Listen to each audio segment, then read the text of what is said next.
So this was the original one you posted, and then this one here was the, like, you did an update, and I think you were, like, when you had posted it, you mentioned that you were going to change things around.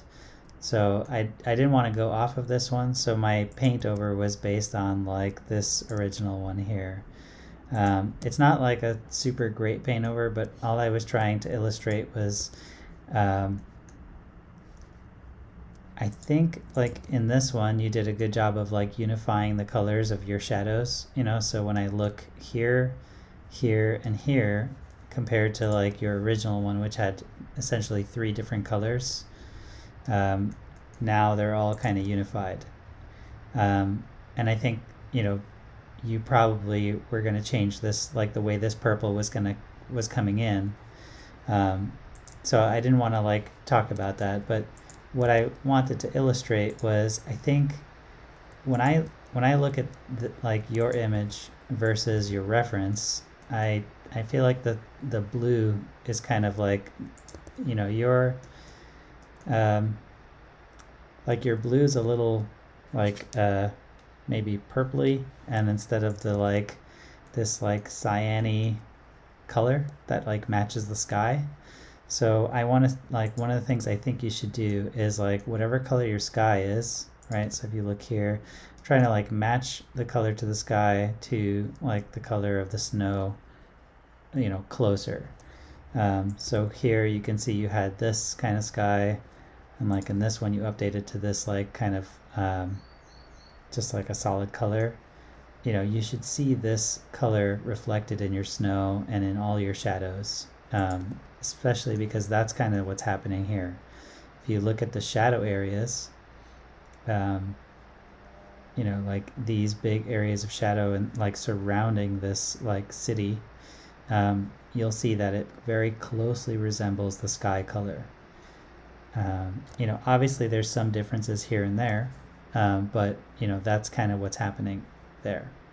So the first thing I did in this one was I just like took all your blues and I shifted them closer to that, you know, color. So if you look at the difference here, I went from this like purpley color to kind of a more cyan color that sort of matches the sky closer.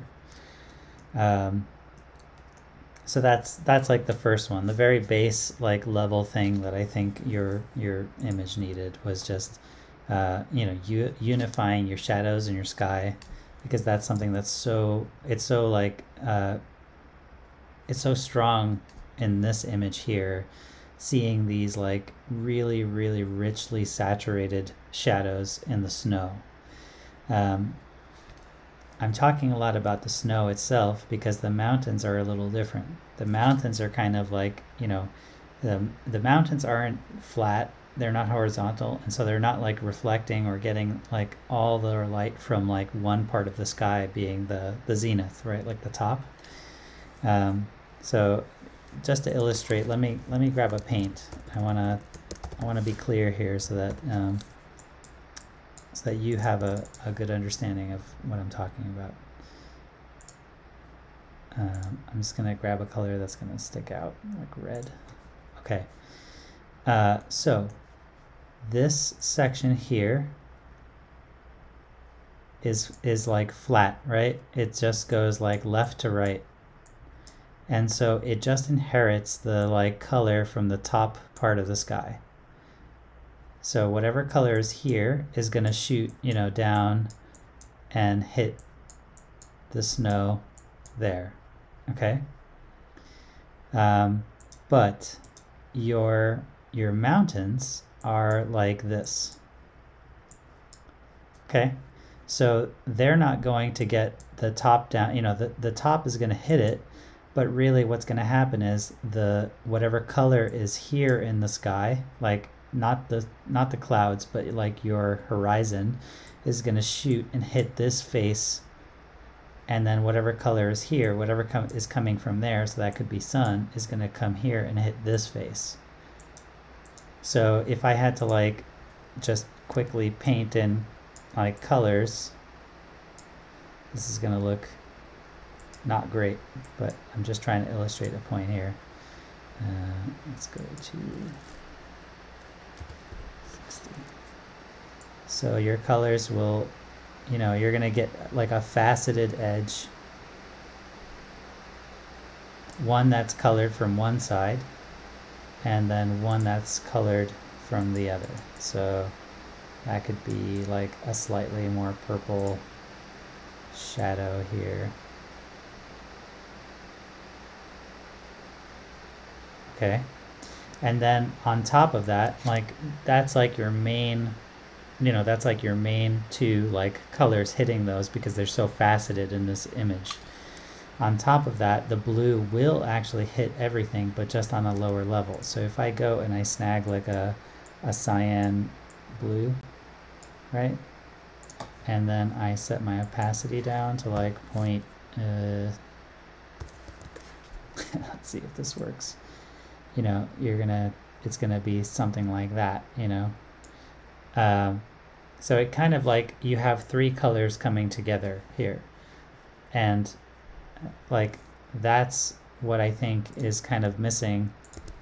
Like in here is like you need like the color that's coming from the sun is going to be warm, so it's gonna like, that's why I kind of drew it. And this is getting like really hot because I was just quickly trying to like do some work here, but like the sun is going to be warm and then your shadow is going to be like cool, and then the like cool to warm because it's faceted, right? Like this side of the mountain is faceted, it's seeing like a different part of the sky, and then the overall like blue is going to come in.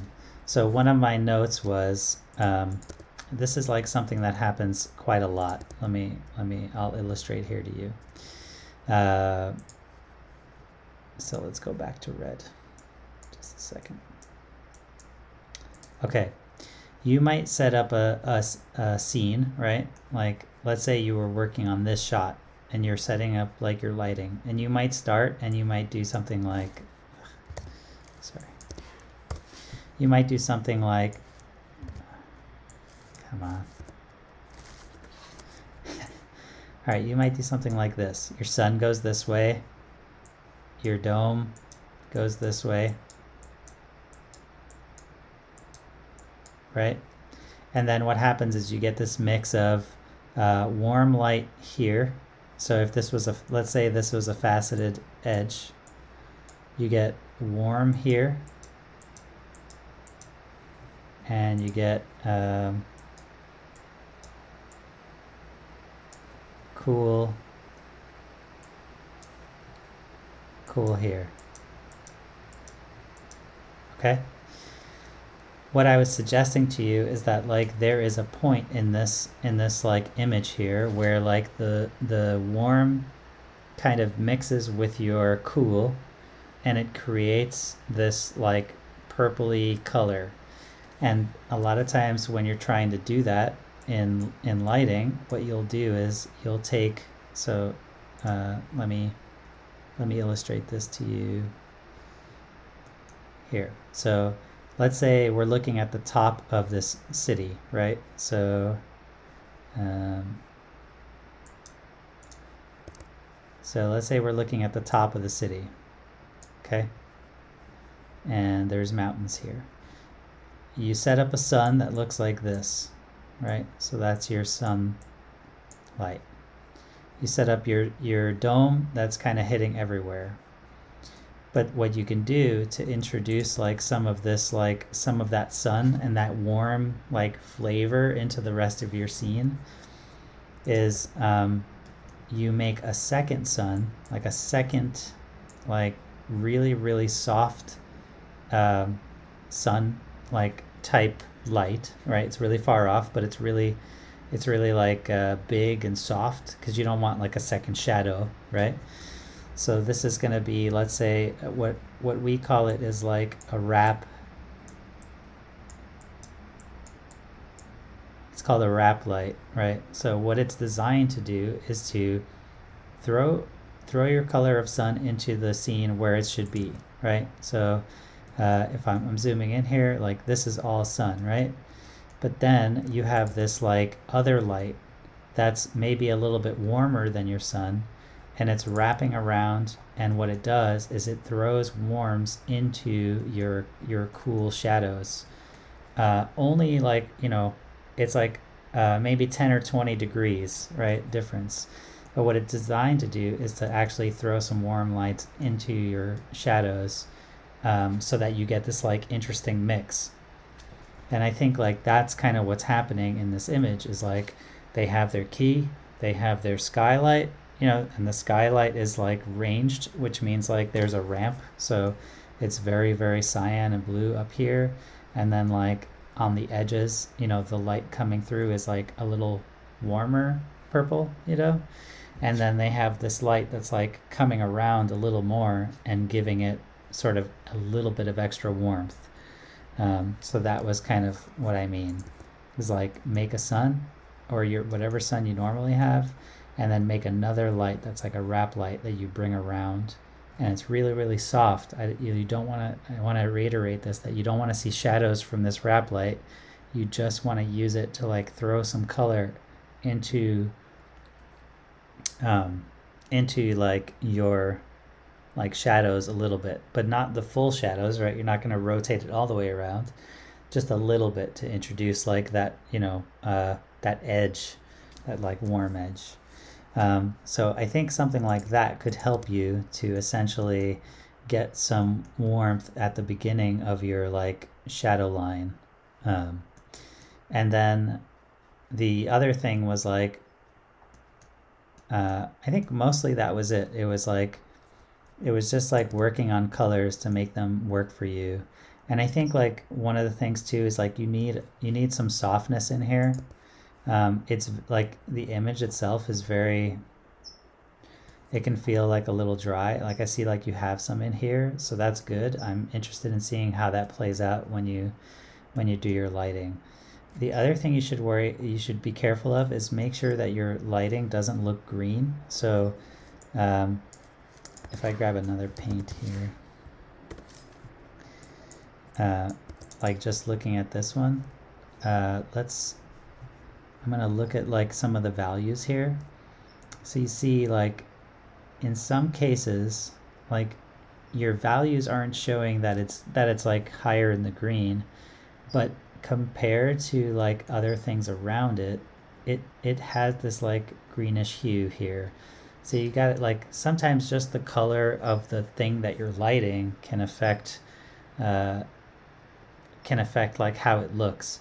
So you might want to like set a different light on these trees that's maybe like less green to push it into those like warm colors more, especially on the key, because I just get this like sort of green, like it's not green, but I'm just saying like, when you mix like when you mix colors a certain way, it sort of like gives you that impression. And I think you don't want to really feel that. So I tried hard to like paint in like different colors here. Like I painted in some warms and I changed like the blues around so that it didn't have that feeling. So yeah, it's not like the greatest paint over, but I just wanted to like quickly illustrate to you like, like throwing in some warm lights, getting like the faceting of your mountain in there, and then like making your sky like a ramp like this. If you literally just like take a ramp, sorry,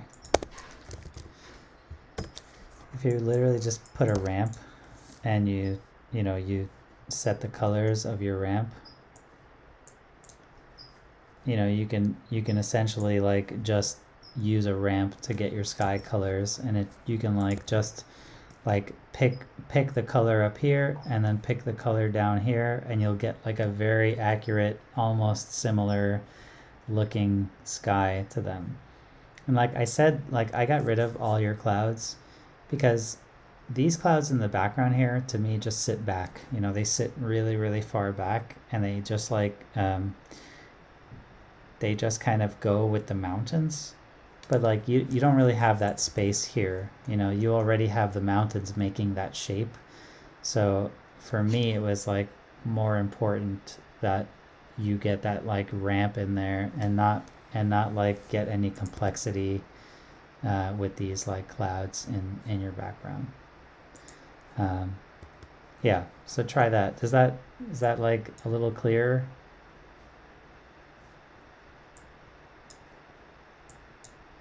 Yeah, most of the things are very clear to me now. I think I need to change my light setup. That's what you explained me. So I will definitely work on that. Yeah, and Thank you for the nice understand yeah, no problem. explanation. Yeah, I think like sometimes there's like beauty and simplicity, and you just have to like I get the sense that your light rig is like very complex. Like you have a lot of lights in different places, and I think it's almost better to start with like put a key down, see what it's doing for you, and then like what color is that key? Like, how bright is it? And then put your dome down and say, okay, like what color is this dome and what is it doing for me? And then like after those two are in, you can say, okay, like these trees need to be less whatever, bright or and then this like roof area needs to be a little bit more shaped, but like you have to start from a very basic rig and then work your way into the more complex stuff. Sometimes I know like as people start, they're even me, like when I was starting, I was just like throwing lights in everywhere, because I thought that there was like a specific light for every single thing. But like if you look at like even the more complex shots, sometimes you'll be really like surprised by how simple the setup is.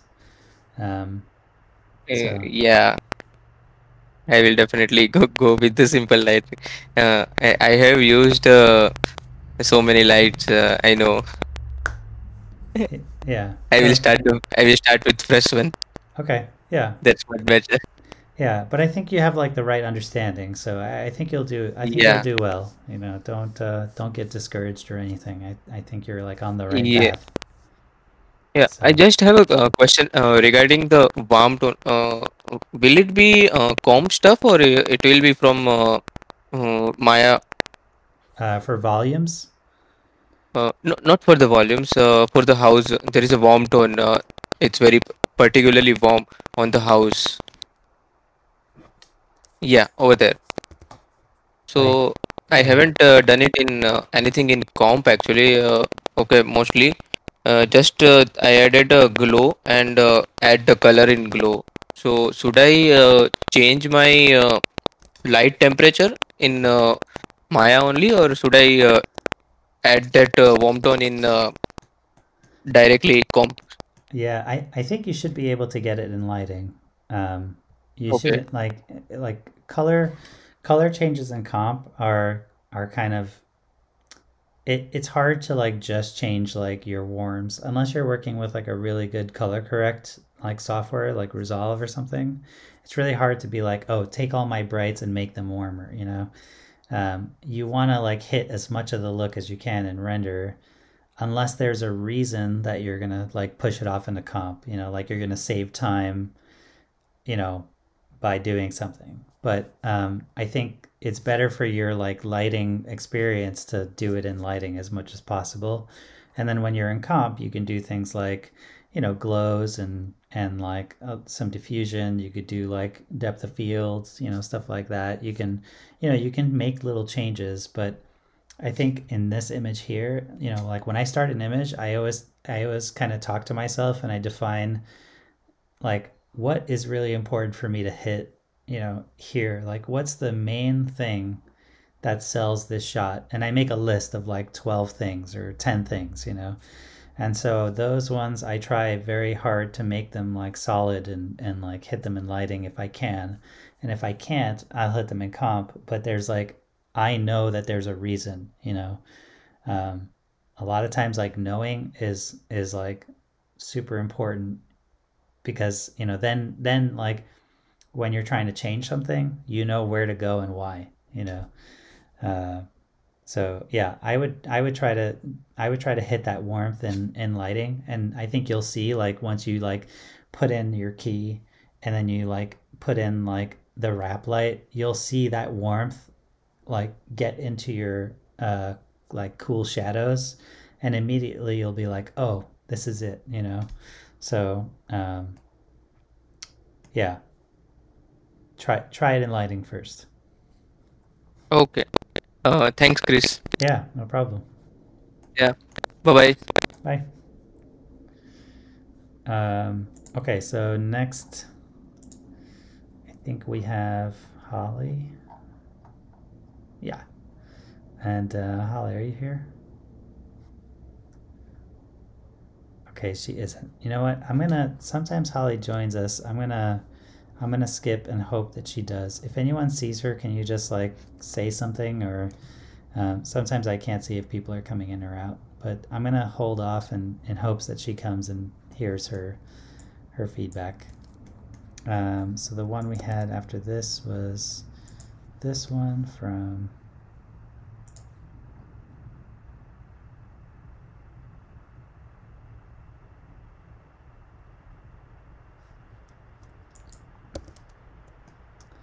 and yeah, I think this is really cool. I think this is like a really nice image. I almost got a little confused because yesterday we had this one posted, and I was like, oh man, did Nolan like make all these changes already?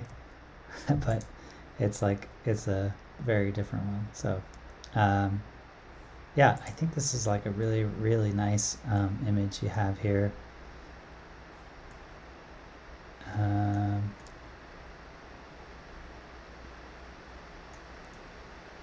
Yeah, like all the lights feel well grounded. Nothing feels like really out of place. I do have a few notes, and I'll go over them just one by one. So first note is for the amount of light coming out of this, I think like the bulb needs to be a little brighter. So if I just quickly like roto the bulb,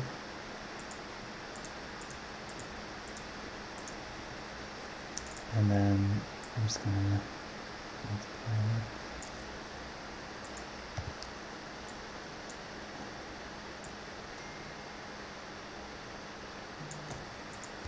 So like, you know, right away that to me feels more natural, you know, like the bulb is actually on. And you know, like as things get hotter, they get like a little bit more desaturated, so you shouldn't feel a lot of color in your warm like lamps. So that's just like the first thing that like pops out, is that like that didn't feel right to me. And then same thing with like the inside of this. I would actually let's see if I can do this.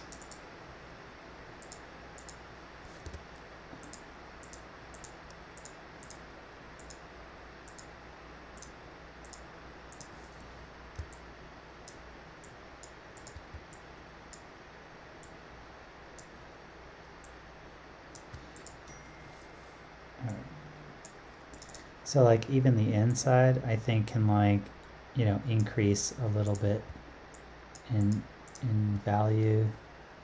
And then also maybe I'm getting a lot of that local color in there, so I'm just going to desaturate it just a little bit. So if we look at like the AB now of before and after, you know, I feel like it's just sitting in there a little better. Maybe this one is too high. Let's see. Yeah. So it's like just about like how these ones are like, you know, white and desaturated. You want to feel that on that bulb too, even though I know you're trying to go for that like low level light. It's still like important to like get your bulbs looking correct. If you were going for like a real low level lamp, like you know, like a lot of restaurants now have those like old-timey LED lamps. In those cases, you would actually see the LEDs lit on the inside. So like, you know, you kind of have to sell it one way or another. But I think like just brightening that up like helps a lot, and it provides like a focal point, like a bright focal point for where we're going to look as well. The other thing I would do is maybe I'm like losing the string here. That might just be because you're rendering low res, but just like see if that'll like actually show up when you're rendering high res or not. Like just render like this area here and make sure they're coming through, because they look a little bit like floaty right now. It's kind of nitpicky, but it was like one of those things. I wasn't sure if you were doing like fireflies or or lights. But the other thing I was going to say about these is I think they also need a little bit of like bloom to them. I wonder if I can key them. So if I grab a keyer, and I know sometimes you guys like to see stuff, so all I did was it's just like grades and color corrects to get that like lamp looking right. And then I'm just going to use a Luma key to see if I can key the bulbs. Okay, so I pretty much got most of those bulbs, and then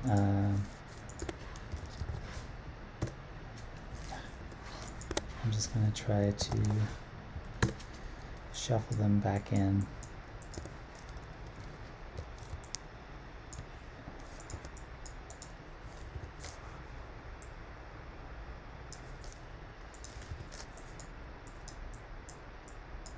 Just to get a little something on them. I think it'll just make your image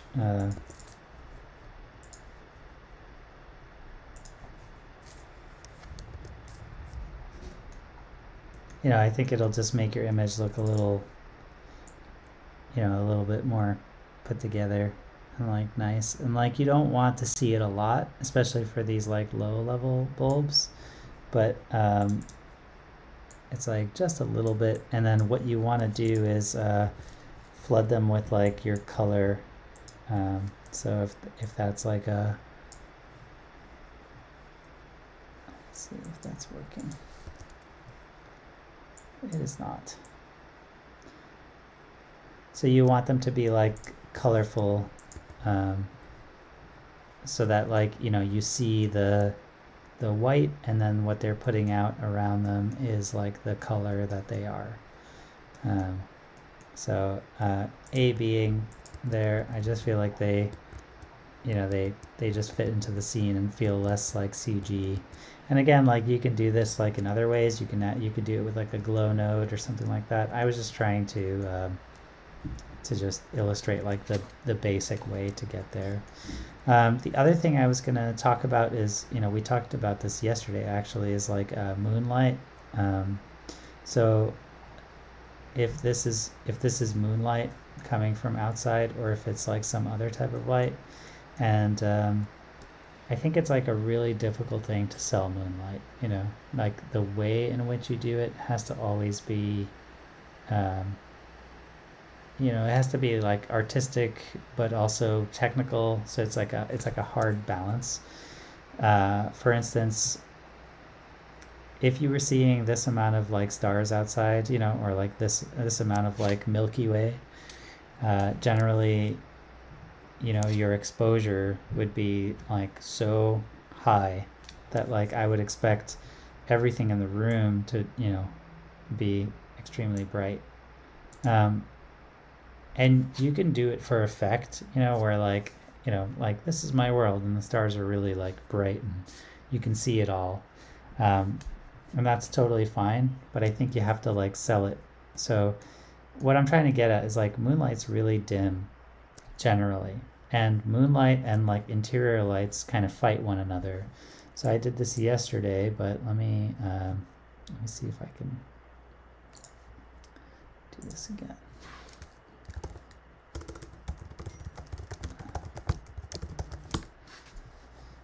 Okay.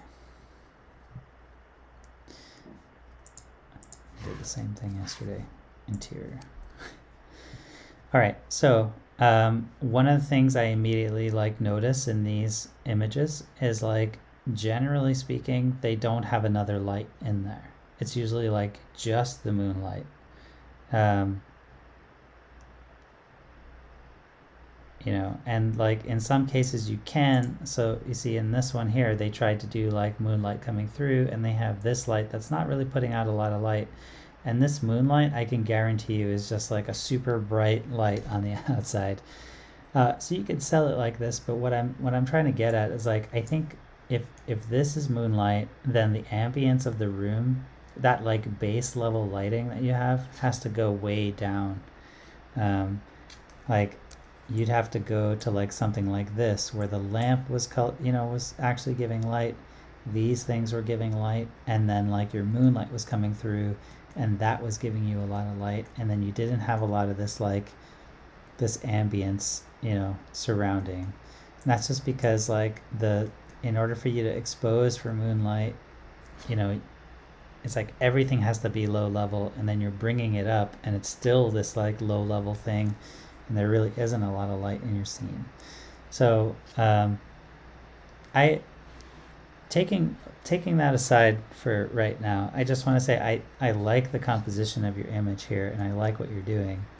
I'm not like, I don't think you went the wrong way, but I think if you want to accentuate the moonlight, if you want to make it feel like it's moonlight, I think you're gonna have to restructure like some of the balancing that you're doing in the room, because like right now I'm not really thinking about this moonlight, and I'm not thinking about the like starry sky outside. If I'm just gonna draw like a heat map, sometimes this helps me. So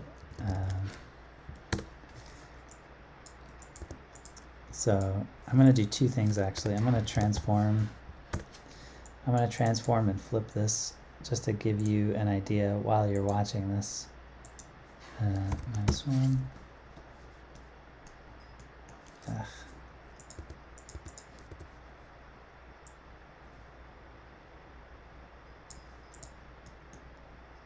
Okay, and then I'm going to do a roto paint, and I'm just going to show you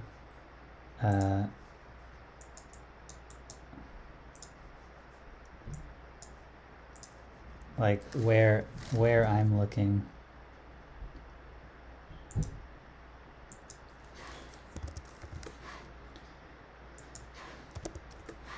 So when I look at this, the first thing I look at is here. And then my eyes go up here. And then the last thing I look at is like that and this.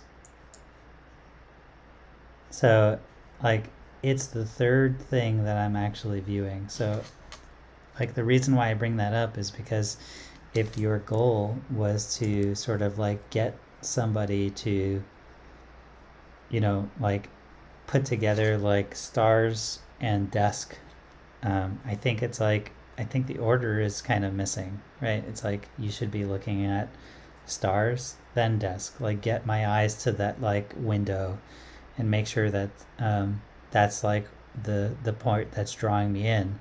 And then maybe you would notice like the kid having fallen asleep on the desk. So yeah, I just think like what you have right now is looking really nice. If like this is where you want to go with it, we can kind of like just push this look, and I could give you notes on how to like get this looking, really nice. But if you wanted to feel like the window and like moonlight coming through, and then that the kid fell asleep at his desk, I think we could, basically accentuate this window, have some fog coming in. So if you look at like something like this, like that level of fog, like have that light come spilling in. There was another image back here that I think was nice. So like even here you can see that they do like this fog, and they have this like low level lamp, and I think you can kind of mix it this way, because in this case it's like, oh wow, look at that moonlight coming in, and then you're like, oh wait, someone's at the table here, it's kind of spooky. So I think you're gonna need to like get that fog in there, make the moonlight a little brighter, and then make the rest of your lights a little darker, to like compensate for, like how we're gonna frame the image. So yeah, I hope that makes sense. I actually really like this image as a whole, and then like I said, it's just up to you, how you want to frame it and what you want people to look at. So think about those, like right up to you, like what's most important for you for people to see, on your image, or like what you want them to feel. Like make a list or make a note to yourself. One of the things I really like to do is when I'm working, here comes another roto paint. What I love doing is I love making little like mini, let's see. So I like making like really, really small like thumbnails that are just like black and white. And so like I say to myself, like, there's a character like on the side screen left. So I'm like, okay, I'm going to see her face here. I'm going to see like some detail there. And then maybe this back wall is bright, and this corner is dark, but there's like a desk here. It's like that kind of stuff helps me frame how I'm going to actually like work on my like blocking and shaping and stuff like that. And this is really crude. Usually I just do it on a pen and paper, like I just, and like when you zoom in, when you like get it really, really tiny, you should basically be able to see like a tiny piece of your frame, and it should look okay, like it should look like you want it to look. So that kind of stuff helps me a lot to like frame things the way I need to. Obviously this is horrible, it's not what it looks like, but I'm just trying to quickly get the point across of like what I like to do sometimes. But yeah, wonderful work, really. Okay, let's see. Holly's still not in. All right, I'll give her some more time. Justin, we were looking at your image here, and these are the textured dings. Yeah, that's awesome. I think they look really stable. They're not distracting, like with the changing shapes. So yeah, I think they look really, really, really nice. The one note I might give on them is like, and I told you like this might be an issue when you have like the textured on ones, is that there was somewhere where I saw it happen. Yeah. So sometimes you get like issues where the eyelid doesn't seem like it's shadowing the ding anymore, So what you could do to fix it is, I mean, it doesn't really need fixing. Let me just say this, but if you wanted to like try something out to like get a little bit of shadowing there, I think if you have IDs, you can essentially take the IDs of her skin, like erode them so that they get a little larger, and then like soften it so that basically when it's close, it dims it down a little bit, and I think that'll help to like alleviate that like stark ding to upper eyelid barrier. It'll like get it so that it's not so harsh a contrast point when she's blinking. But like stuff like this looks fine, so it's only when that upper eyelid crosses over the ding itself, so mainly when she's blinking, and it's only on like slow blinks or like just not poorly timed, but for your needs. So like this, right? It's like you're seeing a sliver of that ding. I feel like her eyelashes and her like the thickness of her eyelid would actually block that from showing up so closely there. So that's really the biggest note that I have. And then as far as your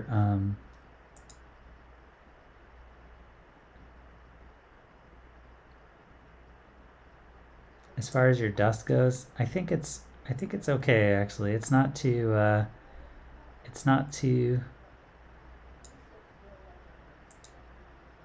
it doesn't seem too fast, but it does seem a little stroby. So like I'm not sure like why they're coming in and out like that, you know?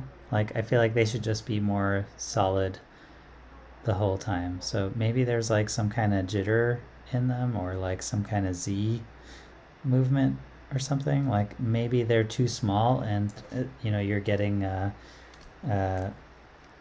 maybe they're too small and your reformat is having trouble keeping them the same. You could try like an impulse on your reformat node instead of the cubic and see if that helps. But yeah, I'm just seeing like, I'm seeing a lot of like, the movement doesn't bother me, but the flickering does. You see that? Like if you track that one all the way across, like it's just flickering the whole time. So I would just try to like settle that and figure that out. And otherwise, you know, I think it just adds like a nice little like thing to your scene. You know, they might be a little too tiny, and that might be what's hurting you. So maybe see if you can make them bigger, and if maybe that'll help them go.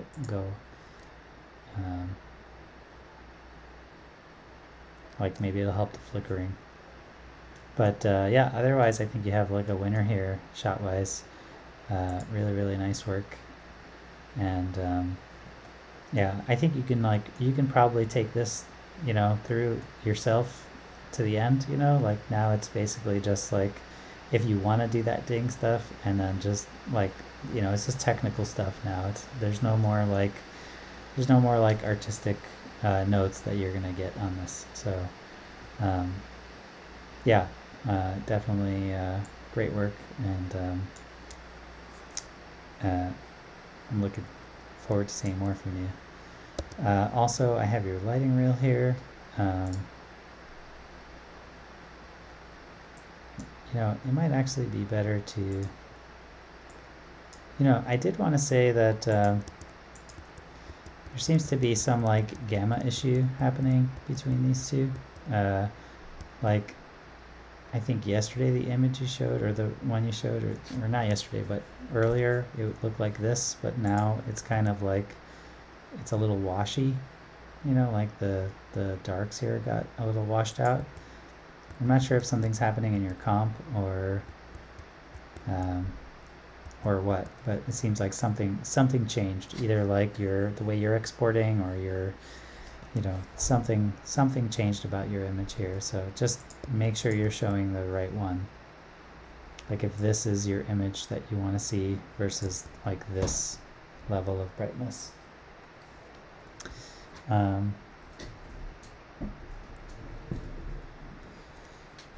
Yeah, I don't know what happened there. Yeah. Because the other one's an older one, but I don't remember changing that intentionally. Yeah. I don't know which one do we like better.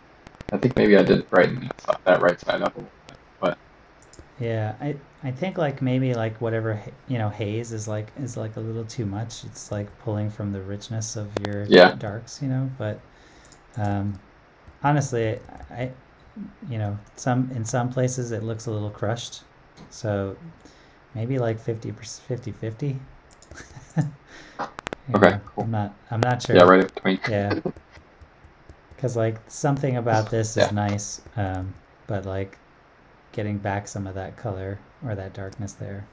But it's something I noticed today while looking at it, and I was like, oh. So, but yeah, your reel is really beautiful. I think this shot is awesome. I think you did a really good job. The render's really clean. Your color choices are great. I think like the orange and the white and the blue stand out really well. I think you actually did like black skin nicely, you know, like you're seeing like shape and like speck in there, so that's nice. And then you know what, let me show this from your submission, because I think it'll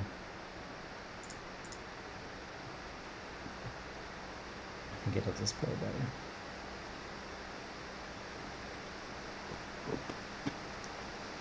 Yeah, so this is really nice. I'm just gonna play it in order because I think it's it's better to see it happen. There was like 2 shots, and I thought that like the editing of them was a little it was a little quick. Like I didn't have a, so it's like this one. Yeah, so it's like that middle shot, you know, I know it's the same shot and you're cutting in. I think and like maybe this one too, like give this shot like a little extra time. And then I think this one here also needs a little extra time. Like it's a big shot with a lot to look at. Let the people, like let whoever's watching your reel like look over this one a little bit and then cut into the close-up to show something. So I would give it like an extra second or 2 seconds, maybe more, you know, maybe 3 seconds. And then this one I think you can just get rid of. I don't think this one like holds a candle to like some of your other work, you know, like it just looks like a different person, you know, lit it. So yeah, that was my first one. Yeah. So that's good to hear. Yeah, so I would just get rid of it, you know. I think it's Cool. yeah, don't dwell on like older work. Yeah, You know, it's cool. like poetry, just don't look at the books, you know, like but yeah, honestly I thought your reel was great. You know, it's short, it's like 4 shots, but they're good ones, you know. It's like 2 animated, 2 stills. The color is varied. Yeah, it's just about like some of this like stuff here. Like just give it a little more time to settle, and then same thing with like this wider one here. Like this format is really difficult because this happens a lot, you know. You're showing a reel and Yeah. suddenly but I think you did a nice thing here with that like blurred background, so that's cool. But yeah, good work. Really, I think you're done with that shot. Just like figuring out some of those like Sweet. issues, and you're ready to go. Great. Thanks, Christos. I really appreciate it. Yeah. This has been great. So next up is Sunny. Yeah, Sunny. I really love your update. I think it's like such a like, it's so subtle, but it changes like just the way that you view the image. I think it gives you like a much nicer feeling, you know, like it doesn't look so like oppressing as like the darks were in this one. And like it looks cozier, you know, like, so yeah, I really love all the changes you made. You know, like the way that you rendered things. I think that like the color you changed on the carpet is actually helping. It's throwing in like a color that's mixing interestingly into the scene, and I think it's like adding some complexity to it that's not immediately visible, you know, like it's not a ton of green, but it's just enough to get some like really nice differences in your scene. And even when I look at like you know, your luminance values, I think the shot works really well. You know, you have like as a thumbnail, you can kind of clearly get you know, like movement of like where everything is. Yeah, I think it's a really nice update. I don't really have any notes. I think the only like thing that I was thinking of, and this is just me, is I think you're hiding the cake a little bit, and I think that's always a mistake. You gotta show the cake. So no, but it was like the one thing that I was thinking, like it kind of disappears between this area and this area. So like in your in your luminance, it just feels the same to me. So I think maybe maybe a rim, or like maybe you want to rotate it or something like that, so that like you get a different view on it, you know. You could maybe increase the brightness on his shirt here, on his jacket, sorry, and I think that might like it might like give you some good separation. But like that was literally the only thing. It's like when I look at it this way, I see an E. Yeah. I don't see cake. Yeah. Okay. Yeah. Don't hide the cake on me. That's never Yeah. gonna pass. No. No, I really like it. I think this is like an awesome update, and it's really subtle. You know, I think you changed like enough things, and you know all the changes you made are good, and it's like helping to, you know, push the lighting. And I especially really love how this ended up, like this window. Like it just has like a really nice feeling to it, where it's getting some specular. It's kind of like getting lost in there, you know, like it's just a really nice feeling overall. So yeah, congrats. I honestly think if you just fix that, you're done. Okay, that's great to hear. Thank you.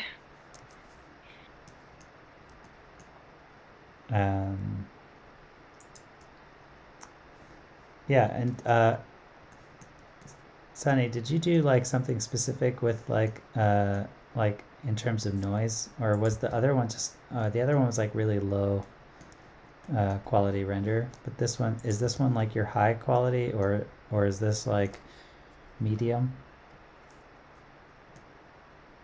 Oh, it's been rendered for a bit longer with more samples. Okay. Yeah, I was just looking to see like how you felt about, you know, some of the noise you still see here. Are you gonna like render it like further? Are you gonna do like a Yeah. high res like longer render, or is this it? Yeah, I think I'll have to go back to the render. Yeah. Okay. Yeah. So I think that'll fix everything, because I just see some noise in like some of these Yeah, things. I was in a bit of a rush. Yeah. Yeah. Yeah, no worries. Yeah. It looks good. So cool. Yeah. Thank you. Moving on, Paul. Yeah, I really like this. I like what you're doing here. I think it's a really interesting image. I think you've hit like the colors of your scene like really well. It's almost unfortunate that like your character is red, because it like competes with the reds in your background, you know. Yeah, I was thinking to change the color of the octopus, like yellow could be, or blue. Yeah. What do you think? Yeah, I'm not sure. Let's give it a try.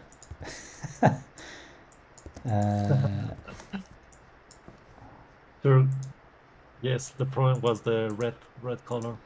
Yeah, it's like With the it's almost background. like you're fighting, you know, you're fighting that color to get that like feeling a little bit, you know. So Yes. let's see.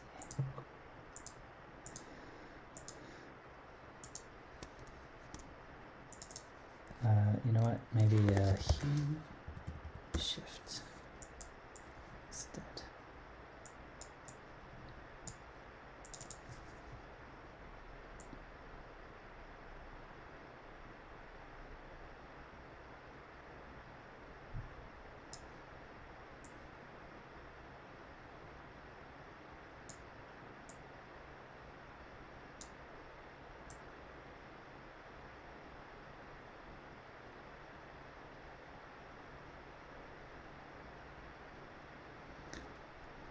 I think the problem with yellows is always that they can make your character a little sickly, you know, looking.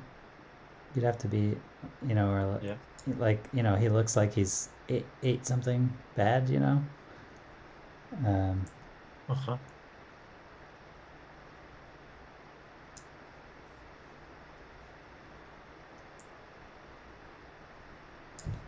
Could try like a blue to white.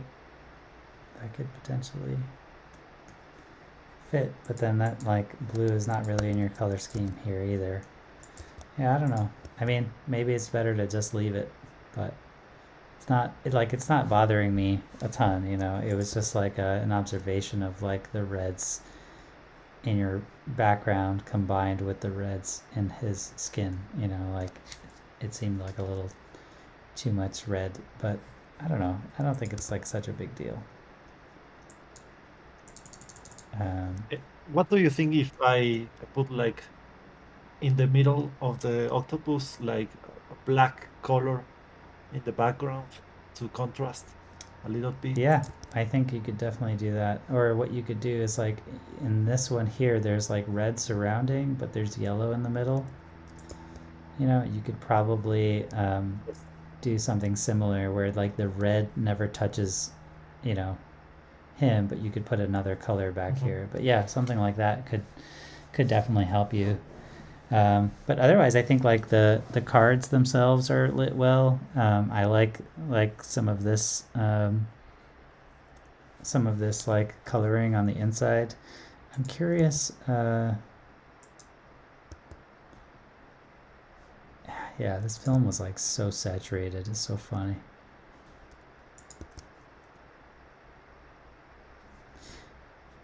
I wonder if like what you're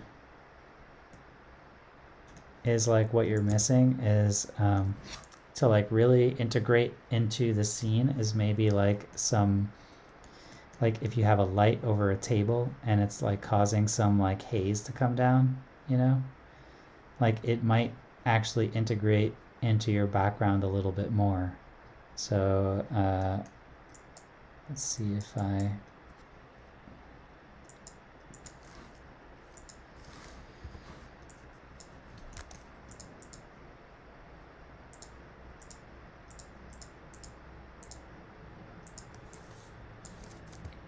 And also, what do you think about to put in the background like geometry, like props?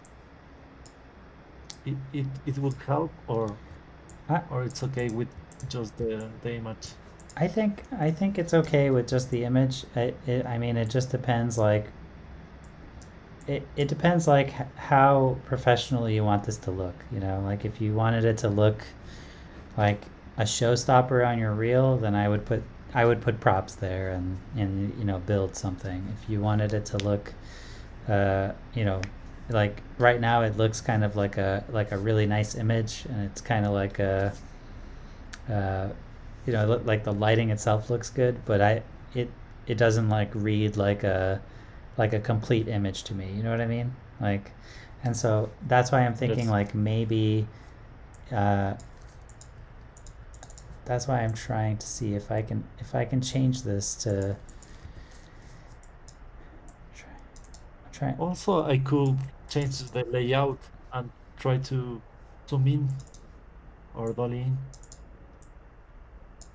to be a little bit close to the character and help to the background. Could be possible. A good solution. Yeah, I think that could help to be closer. The thing is, you want to feel the you want to feel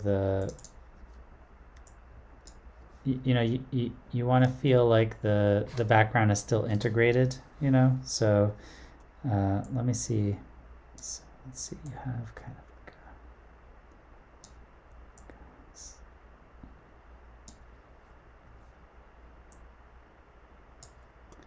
a. Okay, so imagine something like this, right? I know I know this is not looking good. So imagine there's a light coming from the top, right? That has this like sort of like effect. You know, I think like what that's doing is it's doing two things for you. One, it's marrying your background with the characters a little bit, you know, like it it obscures that background detail from coming through. And then if you, you know, this is going to be an actual light, so it'll be like, here, let's.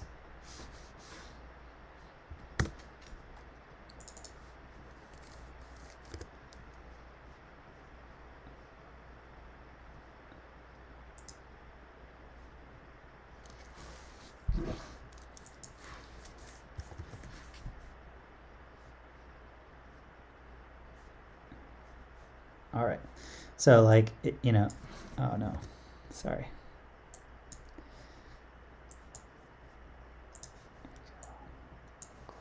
Okay, so like, you know, if you had like shadows coming through, you know, like the cars are shadowing, and his maybe his like hat,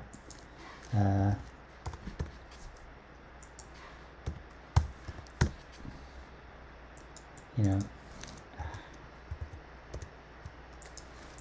so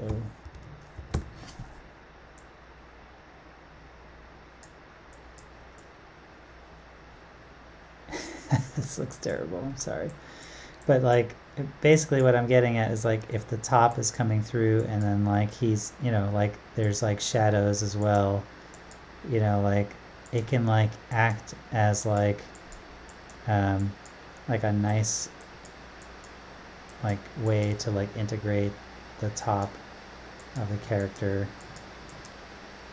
you know, like into your scene, so that like I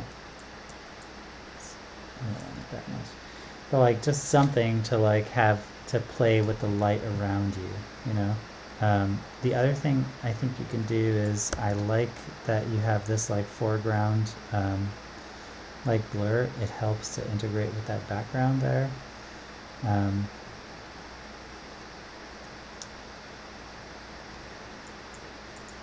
I was gonna say like one of the important things to keep in mind is like how blurred your background is and how blurred your foreground is, you know, like keep that in like in your mind. It's like one of the things that's nice about how blurred some of these shots are is like, you know, you see the shape and stuff like that. So like if you did a different layout, it could be like, you know, one where like one set of the cards is closer to the camera and then like they blur out in like a similar way. I'm just getting into like, I'm kind of getting into the weeds here, but I'm getting into like how you can help integrate with that background.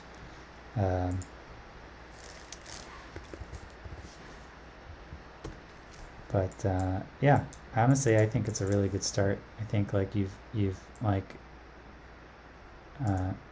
identified and kind of done a lot of good work. So what I'm going to try to do here is like what you said of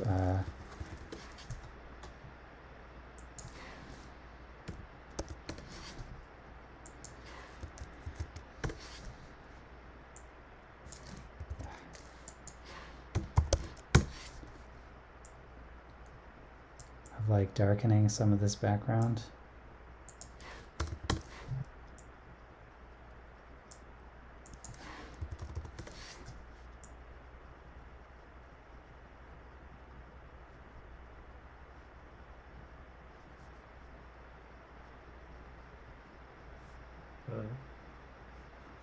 So I think if like, you know, you did something, maybe this is like too much.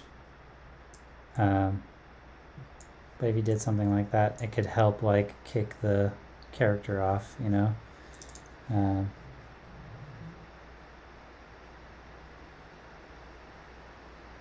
But yeah, yeah. But lighting wise, I think you're pretty much all there. I think like the fog from the top's really gonna help you with this one. If you look up like sorry, let me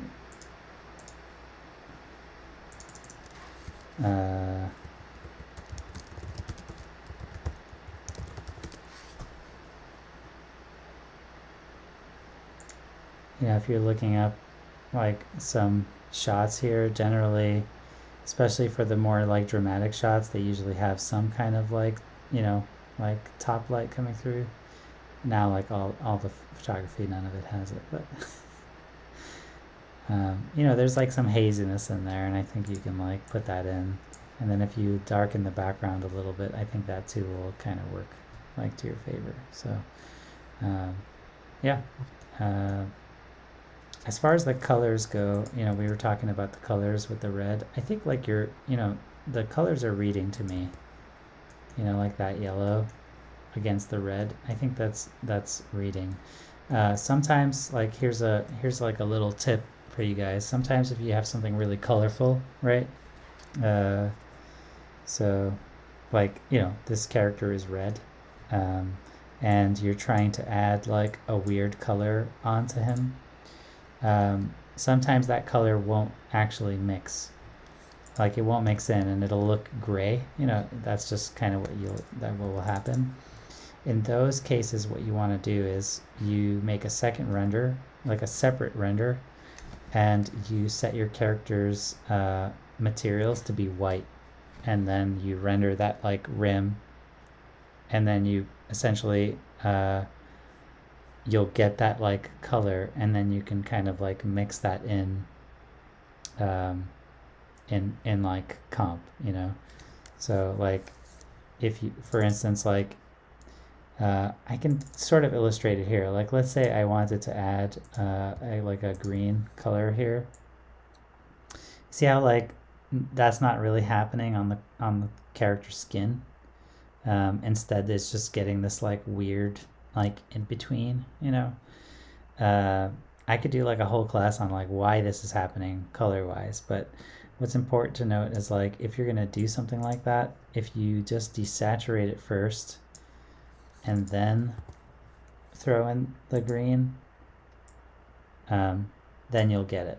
So same thing with like you have a character who's like really red, like this one,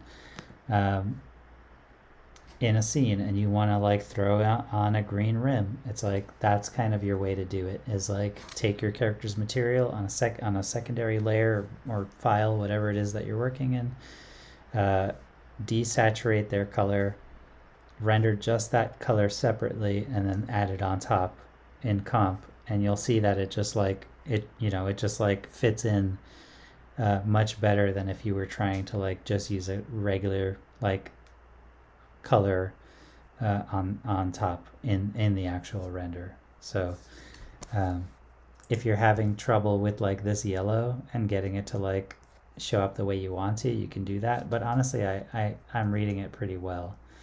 The only thing I would say is like I think you can be a little brighter. You know, it's a rim.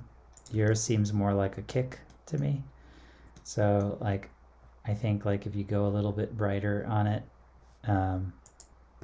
you'll get this like nice sharp like edge like what she has. And then yeah, but awesome work. I think you're really close. You know, it's just figuring out what you're going to do with your background, how you're going to integrate into that background, and then you know, like maybe some like top fog coming in. But I think like you did a really great job like illuminating like a lot of the things. This might be a little too hot here. Maybe same with the eye. But I think like it's like if that's 100%, I would bring it to like 96. You know, it's like it's just too high, like just barely. But yeah, I like everything you're doing. Like the speck on his face to like get that like mouth shape to read is really nice. The way that it's like you're getting that top light to speck on all of his tentacles is really cool. So yeah, good job. Thanks, Chris. Ruby. So I looked at this earlier, and I was just like on my phone, and honestly, I think it's looking really nice. Like, I can't really see any things to, like, I think you kind of fixed all the issues and I think it's ready to go. Like, I like the colors you chose back here. Um, I kind of like everything about it. I asked my wife, who's like actually a pretty good like judge uh, of like lighting and color, and she really liked it. You know, the only note that she had, and I'm just telling you this, sometimes it's good to get like advice from somebody else. The only note she had is like she felt like his face was a little dark, you know, but I kind of told her that the point of the story was that, you know, he was in shadow and trying to give her like a, like, you know, the flower or whatever, you know. So um you know, once she kind of like took that in, I think she just accepted it, you know, like it wasn't like a big deal. But other than that, I think it's great. One of the things I was gonna suggest too is I think that you have like a really nice image and like just her as well. So like not only is the whole, not only is like your whole composition nice, but I think, and the reason I bring this up is because initially your reference was like the image of you know, that character from Toy Story, whatever, 4, 3, and like sometimes I like to go back to that, you know, and I feel like if you just look at her, like you get there, you know, like you kind of got to like your reference with like the bright, you know, like that one bright light and like a colored fill and, you know, like a lot of softness in the background, you know, like they're toys, so they kind of share that same world space. So I think like you did a really good job getting there, and that's kind of why sometimes I do this, just because I like to see like what the framing looks like. The reason I'm bringing it up now is like if you ever wanted to like just show this, like, or like have this as like an icon somewhere like on a website or something like that, you know, like this in itself is like a really nice image too. So you have like the whole image and you have like her being like so close to that reference that you started with. So yeah, good job. I don't really have any notes for you. I think it's pretty, like, it's sharp. The textures are looking good. I think you did a really nice job like making the, you know, that like little bit of diffusion like subtle, but it like works, and it doesn't have that like linear kind of look to it anymore. So yeah, nice work.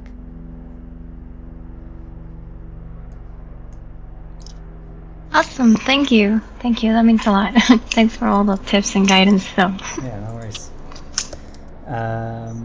So this is the next one. Let's see, so this is version 10 and then this is version 11.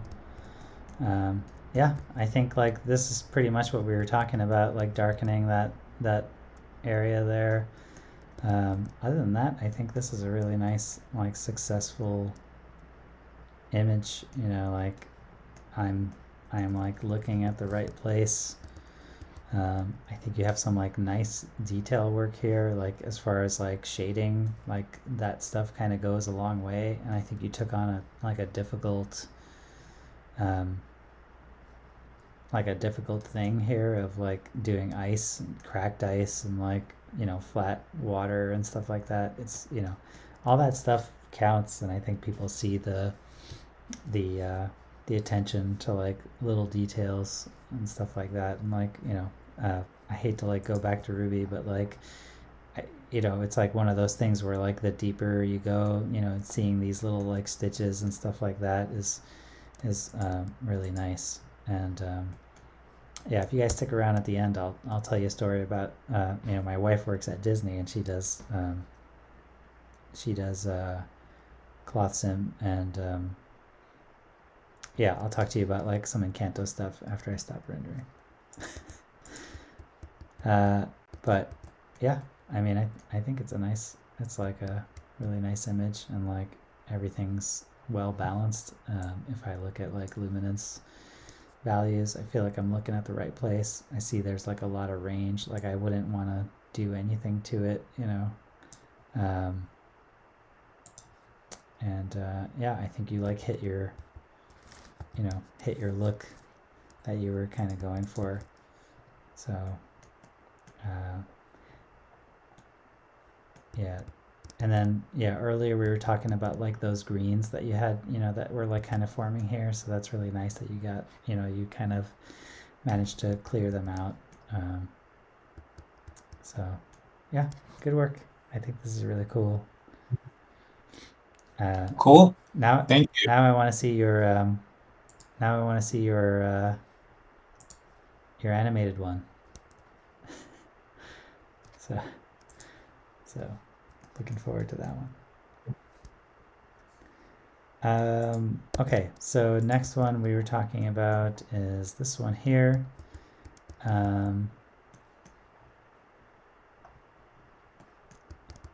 Yeah, I think like a lot of things you did were like totally in the right direction. I really like the, you know, the softness in that light here. Like it reads better to me, like a soft light, you know, kind of dying over time. I like this like brighter, these like brighter lights that you did. Like this portion of your frame looks really, really nice right now. I did paint some like haze out here, and I think it would like help you if you did some of that in there.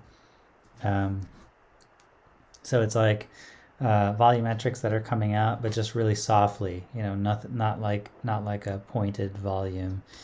I talk about volume a lot, and I know like, you know, sometimes you see images and they're like, there is no volume here, you know, whatever. You can have a clean image that looks really nice for sure.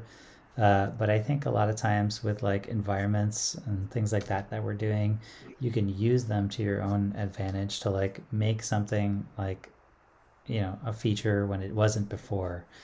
I personally really like to use volumes a lot, and I used to like throw them in like a lot of shots, but you know, sometimes they don't fit. But in this shot, I think like just a little bit of haze coming out will help you a lot. Hi. Yeah, I couldn't quite figure out how to make that happen. I tried the light fog effect that comes with spotlights in Arnold, and nothing showed up. No fog showed up, no matter what I toggled. I see. So I'll have to figure out something else. Yeah, I'm not sure. Like I haven't used Arnold too much. I actually haven't used Maya in a number of years, so I really can't help you like technically with that. But I know, like, I think you can ask on the Discord, and someone will jump in. But if you put a question on the Maya help room at I'm sure somebody will, or Arnold help. But if I'm not mistaken, you just need to turn on the oh gosh, yeah, I'll have to look at it. But I can if you post a question there, I'm sure somebody can help you. Okay, thank you. Yeah. So the other, I think I watched a couple. Oh, go ahead. No, finish your thought.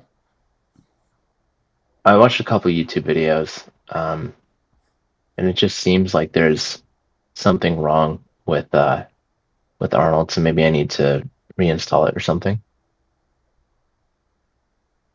But also, yeah, again, probably a good question for the Discord. Yeah, but even without it, I think like this section here is really, really working.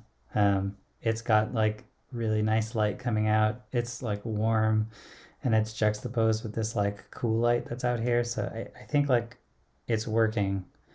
You just have to like if you get that in there, it'll add like another layer to it. So, and then like even same thing for this light. Yeah. A little bit of like bloom coming off it will go a long way towards making that like look nice. So one of the things I did in the paint over, and I'll just like go snag it right now. So Yeah, I turned the shader of the lantern from glass to frosted glass, and that helped a little bit. Yeah, so like in my paint over, it's a little too bright. But what I was getting at, and I've kind of talked about this a little bit, was like your light source itself, like the lamp, right, is kind of like your brightest thing in your scene, right? It's like, so it should be like white or near white, and then the color should kind of emanate from there. If you go to like some of the earlier videos, I can't remember which one, like in this month, I did kind of like a deep dive into the way like lights should look when you render them. And like I think it's one of those things that separates like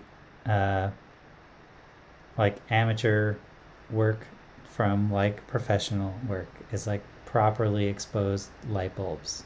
I know it's like a really weird thing, but it breathes like realism into your scene, you know. So I think like if this portion here was like nearly white, you know, and desaturated, and then from it was emanating this like color, you'd kind of be there, you know. But I see like the difference, and I think it's like better, you know. I think it's much better. The other thing Thank you. The other thing I was gonna say is like I think I get the sense that the materials on these guys is really hard to like wrangle, because I see like spec from certain places, and I see like I see specularity, but I don't see a lot of diffuse. So I would try to like get some of these hits to be lower, you know, like less intense. And going back to like the paint over, I think one of the things I tried to do was like get some light from these windows on this guy, like it as a rim. And I think that will kind of, it will integrate the lights up here with what's happening here. And then you don't need like a lot of that specular work. In fact, if you get a rim light on these guys, then like the core of it can actually go a little darker, and it will kind of give you this like nice shape. Same thing with this, you can add like some light, and I do see it here. I just think it needs to be a little bit more like shaped, more controlled. So like a little bit of light from up here like spilling out on top of this, it'll just like add a little bit of artistry to the image. But yeah, I think what's going on here is really nice. The other thing I was going to point out is like these shadows here. It looks like it's from a light that's coming like from camera, or maybe just off camera. You always want to like hide your sources for you always want to hide like the source of a light. You like, it's like when you watch a film, right? Like pick your favorite film. Unless it's something like a light bulb, the sun, you know, a neon light, some like really noticeable light, right? That's like coming into your scene. All other lights in your scene will just fade away, but there will be many. And so like lighters, even in live action, take a lot of time to like make sure that like you're viewing only the shadows they want you to view, you know. And so stuff like this, where like you're giving away, to me, I mean, like I can read shadows really well, but I think like anybody who reads this instinctively sees like a shadow here, and then they're either not sure where it's coming from, or you know, they make up their own mind about it, or you know, they're not thinking about it at all and they move on. You know, in those cases, I think like it's better to like soften those shadows so that they like kind of fade away, so that you're not seeing like individual shapes like this, you know. Like if this was moonlight, it'd be almost like indistinguishable, because you know, you just have so much light in your scene.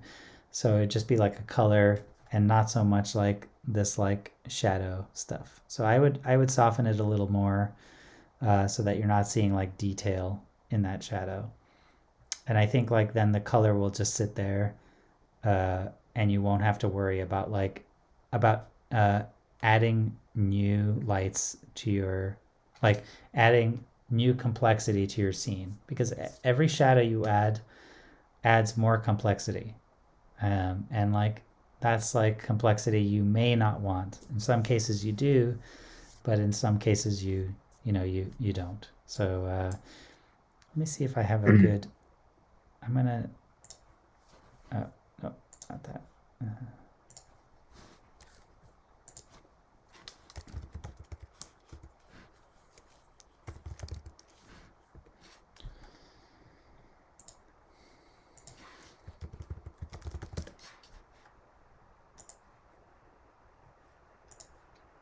Okay, so Moonlight is one of the most like expertly lit like films in my opinion, because they do so many like nice things to like limit, like they'll take extremely complex scenes and then simplify them so that you're just looking at like the the main characters. So like this one I always point to is like they're in a diner, and in a diner like look at you can sort of see their setup here, right? Like they have like a big light coming on the left that's hitting.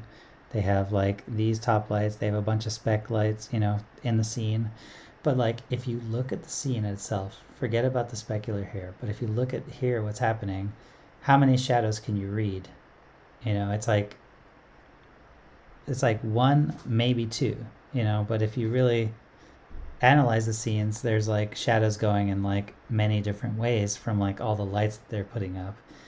So it's like controlling what you're viewing and keeping the complexity low in places where you don't want complexity is always like an important like factor to like how you're lighting. How do I go back? So like even here, like look here, and you can see how many shadows they have, but like it's very controlled, and like you don't really like notice it there because you're looking at the main character. So they just do a lot of like really nice things where they're taking complex scenes and they're kind of like laying them out in a way where you're still viewing like like this is hard to do. Like they have a really bright light back here, and yet the character's face kind of sticks out for me. Yeah. So anyway, this is like a film I kind of go back to a lot, because I think like a lot of the things they're doing is like really, really like smart, like in a lighting sense. So whenever like I see like errant shadows, meaning like shadows that weren't like meant to be there, I always try to like do something to make sure that it's not visible, so it's just something to keep in mind. Yeah, moving on, I think like the light coming from the street is nice, but I think you can actually go a little warmer and hit it a little harder. Like I think here, like you can have like kind of like a strong spill out there, and I think it'll be like a nice thing. Like you don't want the light to actually light up here. Like the top here can still remain dark, and then down here I think you can kind of imagine it was like not one of these lamps, but it was like a pan light, right, where it's like got like a strong top cover. Mm-hmm. And it's just coming down, so you could just like have like a shape, like a spotlight shape, like coming through. Just have fun with it. One of the things that Go ahead. One of the things I experimented with there is making that brighter, and it turned out to me it seemed like having a brighter light coming from that alley turned that into like the main character of the scene. So it made me think, oh, what's going on in that alley, when I took a step back, and I wasn't sure if that should be the angle that I was taking, but I did think it was interesting. Yeah, for sure, if you feel like it's not working for you, like don't don't add it. I think maybe it could be like the color of the light too. Like it feels a little neutral right now. Like if it was warm. Yeah, so what I tried to do is I made like the lantern warmer, and then the light on the ground is spotlights, and I made that pretty cool so that it kind of had the more wet specular look that you'd mentioned. So that's why it's the light shining down on the ground is neutral. I see. Yeah, I mean, for the specular ground thing, it's like that's gonna be something that you're gonna have to add to the shader. That's not something you're gonna be able to hit with lighting alone. I mean, you might be able to, but it'll look a little hacky, you know.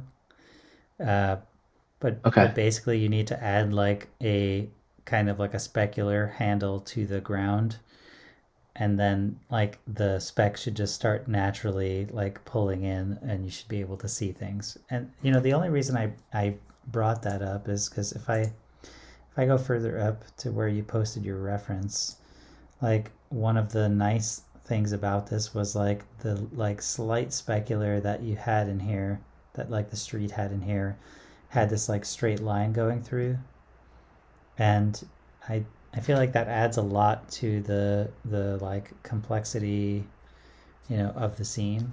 And it's like a common trick like photographers do, especially at night, is to like wet the floors, you know, to get like specular and reflections on them. So Yeah.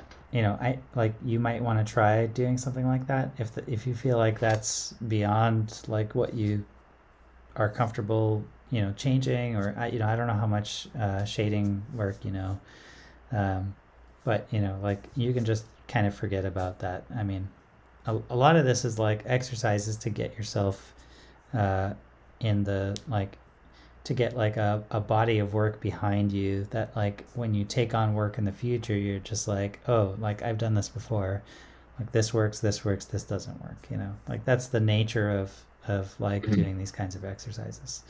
So it doesn't like really bother me if the ground isn't like specular, but it could add a layer to your scene that could help you introduce like some like beauty to like a night scene. And then like the reason. Yeah, Go ahead. I tried to do quite a bit with the ground actually. I increased the metalness and decreased the roughness to try to make it a little bit shinier. And then I also added like a very, very cool, like I turned on temperature and made it like 3 million directional light coming toward the camera from down from the back of the alley. And I think that gave the ground kind of a cooler, more specular look too, compared to the piece from a few days ago.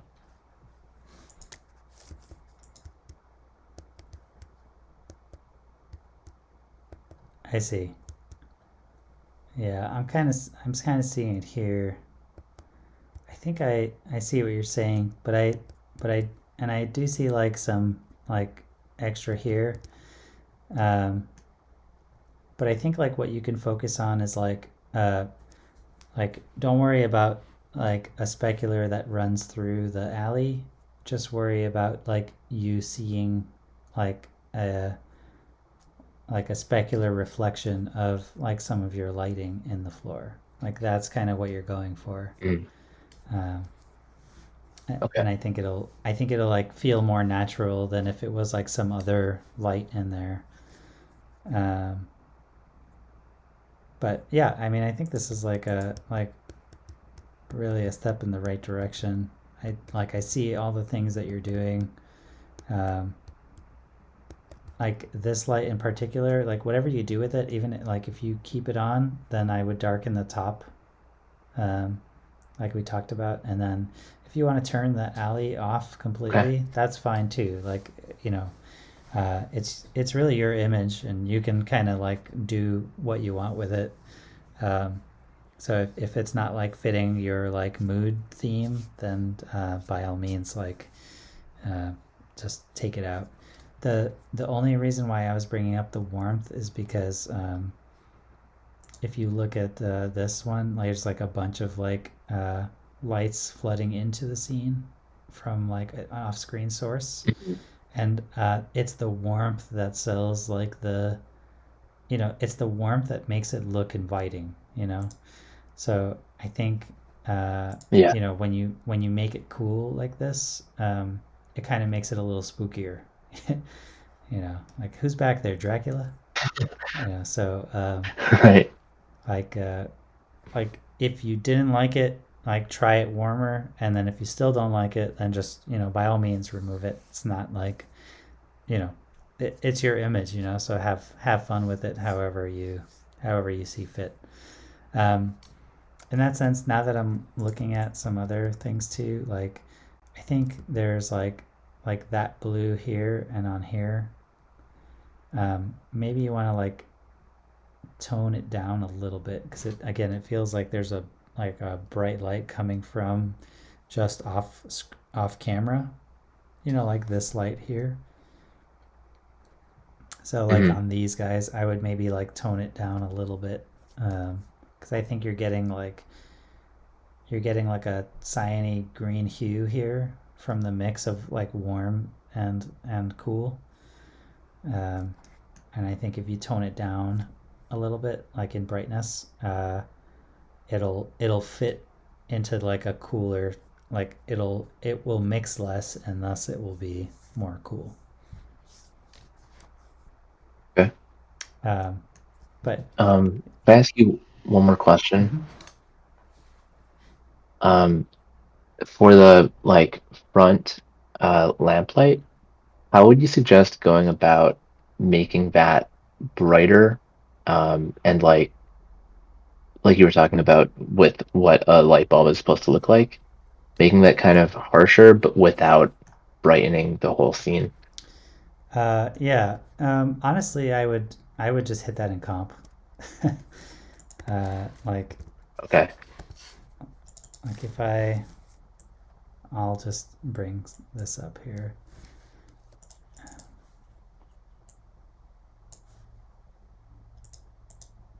So you can just like take this, and then I just stick like a color correct on it, and then here's the color correct. I would just like deset a little bit, and then a little brightness, and then you're pretty much there, you know, like something like that. And then what you can do is take this same alpha, yeah, sure, whatever. So you can shuffle that like that, and then blur it, and then you can, so I'm showing you like really basic ways to do this stuff. Like in other studios, they kind of have tools that help you with this, and there are some tools in Nuke that can do this kind of stuff for you, but I want you to know like what it's doing, instead of just like slapping a tool on and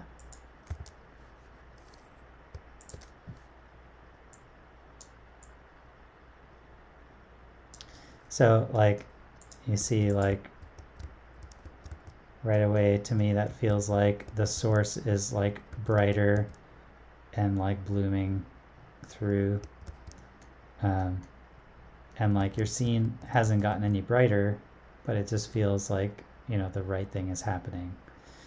In RenderMan, there are like controls to like control how bright the light is at a close level. So sometimes you want to make like this wall bright, but you don't want like this wall, sorry, to be like astronomically bright because of how you want this one.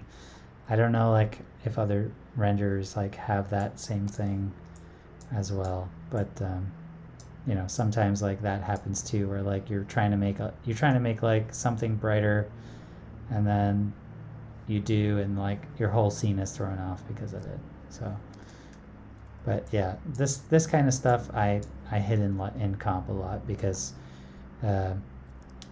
it really depends how things are set up. For instance, if I had a bulb there, that material should be emissive, so it should render white, you know, on its own. If you don't have a bulb there and you just have glass, like, you know, just looking at this, I don't really see a bulb in here. I don't know if you... Yeah, it's glass with a point light in the middle. Yeah, so, and that's why, like, I'm just doing the whole thing. But if there was a bulb here, it would be the bulb that's white, and then, you know, you would see the color kind of emanating from that. So this roto here would be like that of the bulb instead. But really, like, if the material was set up correctly for the bulb, then it would be emissive itself, and it would just render white. You know, you wouldn't have to do much. But in cases where I have to do it, in cases where I have to do it, or like cheat it like this way, I would just do it in comp. Okay. Thank you. Yeah, no worries. But yeah, I mean, I think you're moving in the right direction. I certain parts of your scene are working really, really well. It's just about now like bringing it all, you know, together and like telling your story, you know, fully, and like making things look like integrated together, you know. So to sum up like some of the notes, it was like integrate like this stuff and like get rid of some of these like top specs that are kind of noisy, you know, or like not noisy but just distracting. Get this light to be like white and have a little bit of fog here, a little bit of fog here. See if you can add some specularity to the ground that like that you can throw this in there. Here's a little trick you can do to throw the specularity in the ground. Make a new render, make a new like scene, and turn your ground into like a mirror, like a diffuse mirror, like a mirror with some roughness, and then like add that back into your scene on top. Does that make sense? Do you mean change the texture to like a mirror and then apply this image? No. So like you would change your texture to be a mirror, then render your scene as normal, right? But like in a second scene, right? Change your ground to be like a mirror, like with some roughness, and then you know, you'd probably want to include like some of this stuff in, but basically like in comp you would then take, so here, let me I can show you a little bit. So imagine that this is going to be really janky and it's not going to give you a good idea of what to do, but I'm going to do it anyway. Because I think it'll give you a good idea of like what this kind of effect looks like.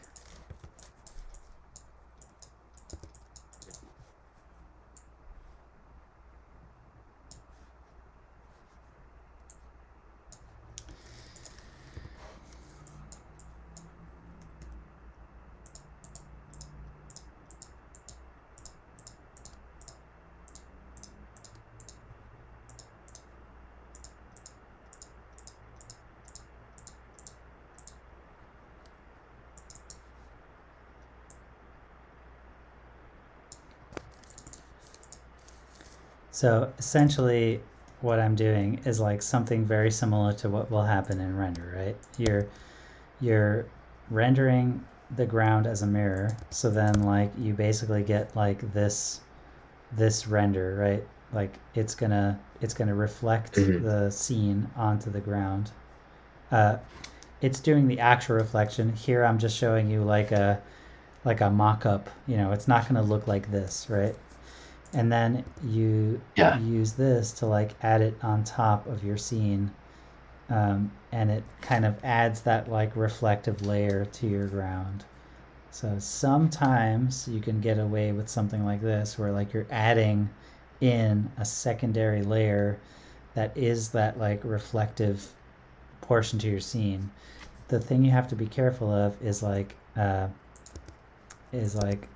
you don't want this to be like a mirror without the bump and stuff like that, because then you're just going to get like a flat surface render and it's going to look weird. It's going to look like this, but like if I a more accurate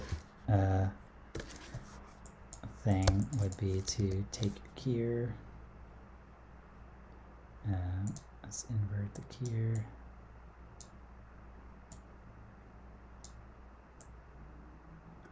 So we'll just get that stuff, and then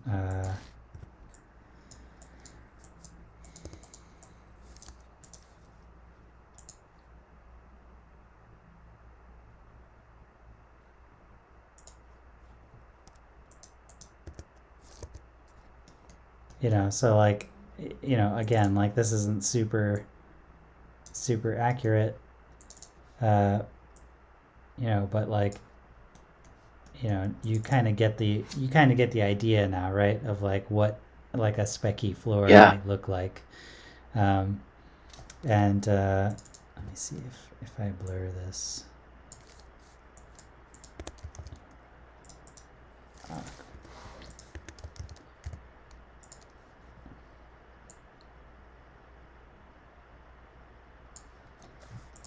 So, you're just getting like the sort of like idea now that like, hey, there's some like speck on the ground.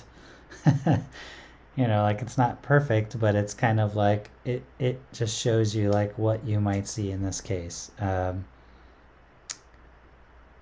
But this I mean that's pretty convincing. Yeah, and so like this look here is something like what would happen if you did something like take a mirror pass, but include some of this like detail into that mirror pass so that the reflection wasn't perfect. And then you take that mirror pass and you just like high pot it on top of your ground in comp. It'll be like you're doing the same thing, but you're just splitting it out into two renders. Okay. So yeah, sorry about the messy tree. Yeah, so that's it. I mean, I think you have some work to do, but I think you have like, a good understanding and a good feeling for stuff. Like you're talking about story, and I think that's, great.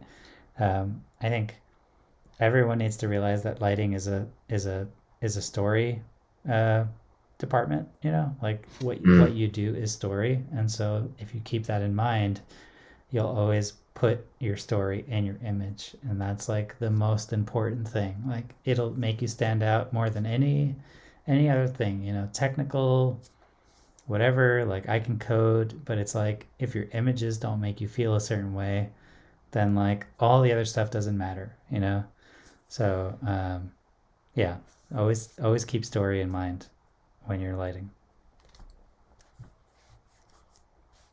That's great to hear. Thanks a lot, Christos. Okay, so the last one we're going to talk about is Holly. I don't see her here, so I think she'll just have to... Oh, look, Linda's here. Watching and judging. Oh, don't out me. Everyone, that's Linda, who's going to be taking over on Friday. Yeah, I just finished work, so I'm peeking to see what you're doing. Don't judge me, Linda. I'm not judging. You're doing great. All right. So moving on. She's taking notes and judging everybody. No, I'm trying to figure out, okay, what, because I want to make sure that I don't come in there and be like, what's happening? Yeah, it's okay. You'll figure it out. Okay, so Holly did this one, and she's kind of gone over through like quite a few iterations here. I think this is like a nice, and I'm not A/Bing like two different attempts here.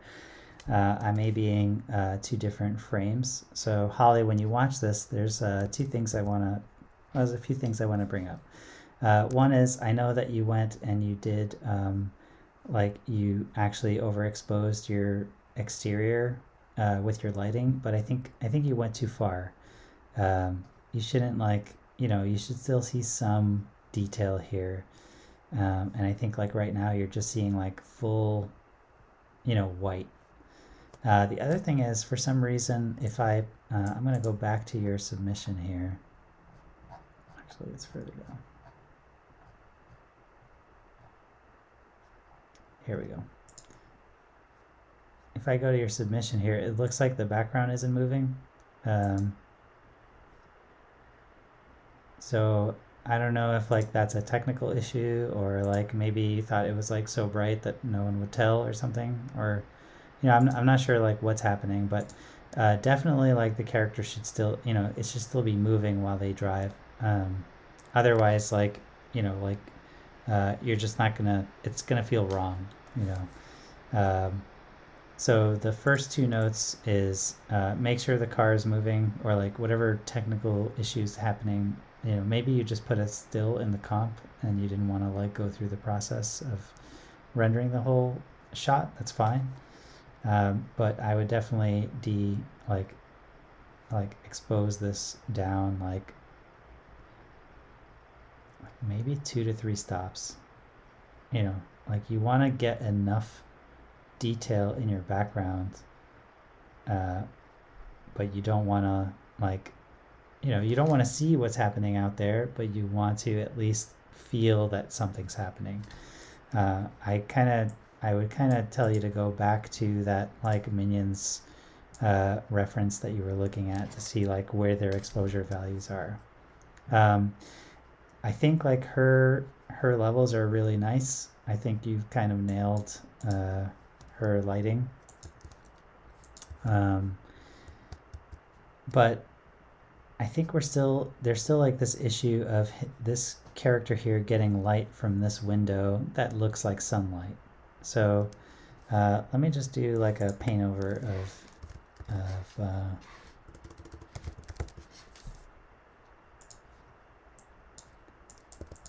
all right, so this is going to be again a bad. I'm not going to like correct anything with. I'm just going to draw some lines. So you have your sun. It's coming in this way. Okay. That light is also coming in and hitting this kid here on his head right there.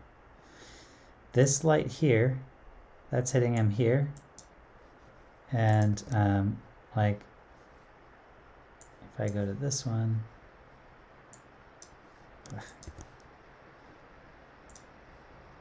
the light that's hitting him here is like a confusing light. It's one of those like, it's competing with your main sun. It's almost as bright, if not brighter. And it's like if I was viewing this, I wouldn't know which way the sun was coming through the window. Over here, I feel like I'm getting the sense that the sunlight is right here, and it's coming in, it's hitting her face, it's hitting her neck, it's hitting her shoulder and her hair, right? I might get the same sense here that light is coming in and hitting this part. But when I see this side here, then I get confused, and then I say to myself, well, maybe this is skylight and this is the sun. Or maybe this is like some like reflected light that's hitting like a sign outside, and then it's reflecting back into the car like really, really brightly. But there's no indication for like what is causing that to happen. So I think what needs to happen is you have to kind of simplify like all the lighting in your scene and take her as your like as your key spot, right? So this is your key. This is the sun. This is where it's going. See that like line here? And then it's going through, it's hitting this kid in the head. This light here does not exist. Okay? Instead, I think you've actually kind of solved the problem for yourself with her here, because you have this really beautiful like kick light that's right there. And that light is what's going to sell that there's a window light on that's hitting your character. I can see it a little bit on his head here too, but for some reason the light is hitting his face like extremely brightly and also red. I'm sorry, like warm like the sun. Whereas this one's kind of this cool color. So that's what I would expect to see coming in there. And I think like that's what you can kind of work on to make sure that this kid sits and feels the right way in this back seat. So the like a general rule of thumb is that, you know, if you're doing like a sunlit thing, you're gonna have your sunlight, you're gonna have some kind of fill, right? And you have it here. It's kind of this like dark-ish fill, and then you're gonna have these like kick lights that's coming in like that. Like those three lights, you know, are gonna form like your bread and butter of like all the lighting that you're gonna do on like a sunny character. You know, then you might do like a rim, a hair light, you know, that's all that stuff's like extra. But at the very least you need those to show you that, you know, there's sunlight, there's some kind of ambient light, which is your fill, and then there's some light that's gonna like kick the character's face and body off of like the background, so that there's not such a like, so that like if you looked at luminosity, that it wouldn't be super even, you know. So I think you need to introduce that to this kid. It's like, this is the sun that's hitting him. Cool, I buy it. But this stuff needs to like go away, and then you need to introduce some kind of like kick light to this kid as a way to show like that there's some light coming in through the window. Because he's also in the back seat, you could probably even do like a back kick, you know, like something that's like hitting him from behind. So then he would have like a backlight and then some kind of light coming from the window here that's like not this bright and just like shaped like maybe a little bit more than the, like just like that, you know. So I think that's what you need to do to really sell that this kid's in the back seat. And I think like that, along with the exposure stuff, is really the only thing holding this image back. I actually really like what's happening with this character.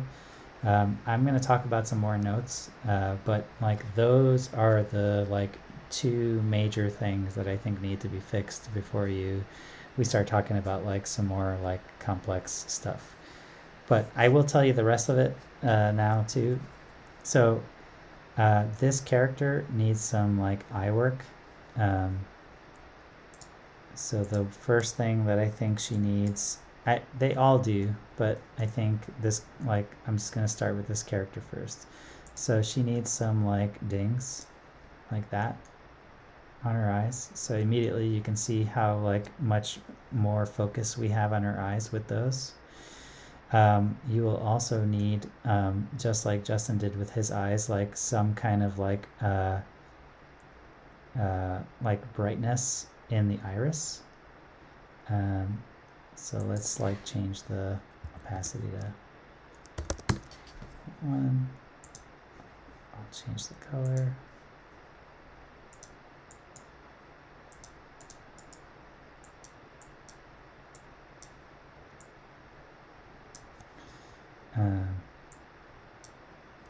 Yeah. Maybe I can just.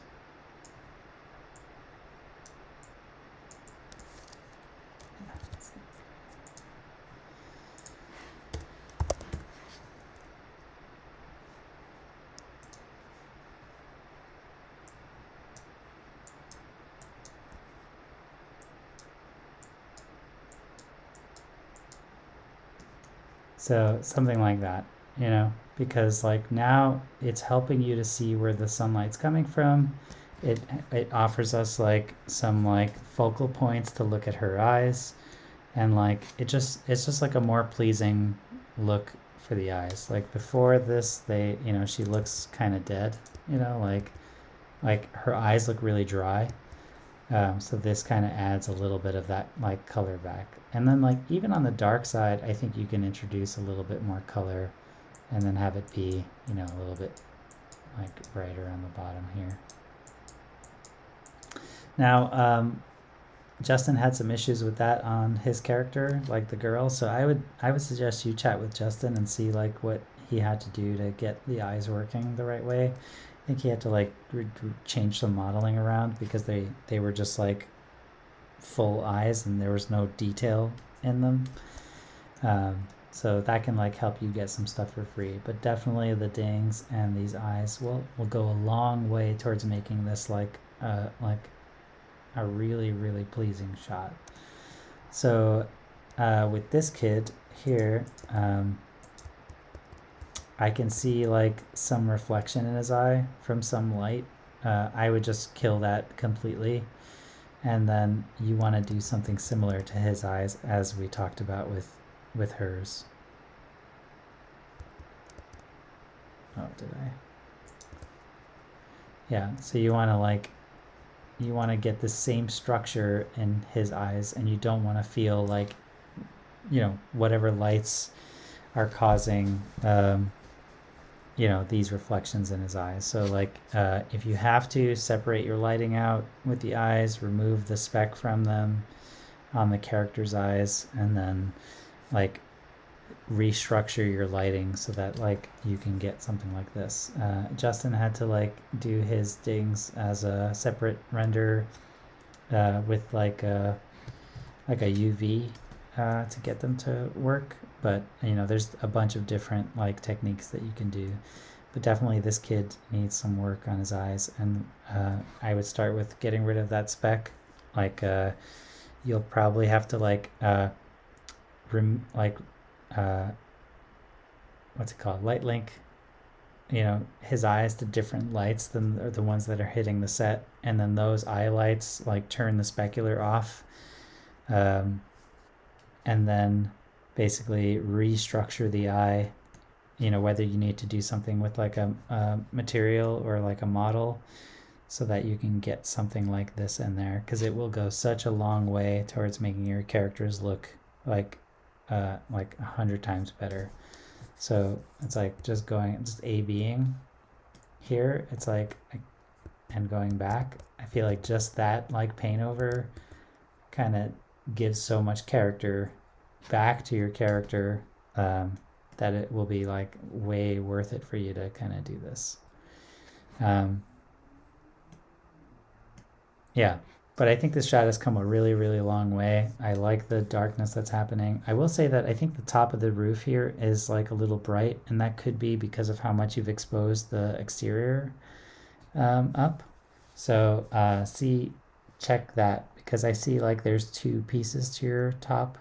Is like this, there's this one, and then there's that corner piece, and that one's not as dark. So just see if there's like some weird thing happening. Maybe there's like subsurface on this and like the light's blasting through the back. Just look into that as well. Yeah, I think this shot with like just a few tweaks to like, you know, the eyes and like this character is like really, really nice. Like when we're playing it and you're looking at the character, I think it really works if you just focus on this front character. And I think you did a really good job framing her, but now like I think this kid needs like some attention to make sure that he doesn't like take away from like how nicely you lit her. So yeah, good work, and keep going. I really want to see this piece when it's finished, because I think it's going to be such a nice like showpiece for your reel. So I think that's it. I don't see any other like shots that anyone's put up. Does anyone have any like questions or or anything like that. I'll stop sharing. Put my video up. Anyone have any questions or comments or?